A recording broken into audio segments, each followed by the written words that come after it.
দেশে নাকি দেশের বাহিরে? দেশে হতে পারে, দেশের বাইরেও হতে পারে। আচ্ছা, দেশের বাহিরে যদি হয় তাহলে অবশ্যই শাহরুখ খান, আর দেশের মধ্যে যদি হয় তাহলে সালমান শাহ। আর যদি ফিমেলের কথা বলি, দেশে বা দেশের বাইরে? অ্যাক্ট্রেস। হ্যাঁ, অ্যাক্ট্রেস। তাহলে ক্যাটরিনা কাইফ। আর আমাদের দেশে আমার ওরকম কেউকে ভালো লাগে না। নায়িকাদের মধ্যে ববিতাকে ভালো লাগে না? ওনারা অনেক সিনিয়র পার্সন, ওনাদের আমি অভিনয় দেখেছি, অসাধারণ অভিনয় করে।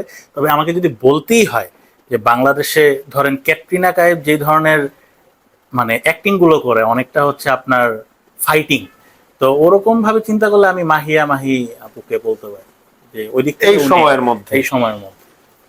অর্থাৎ যারা একটু ফাইটিং বা একটু লম্বা হিরোইন তাদেরকে আপনি বেশি পছন্দ করেন। তার আগে যদি একটু আসি, তাহলে বুনো সুন্দরী আমাদের পপিও কিন্তু ছিল।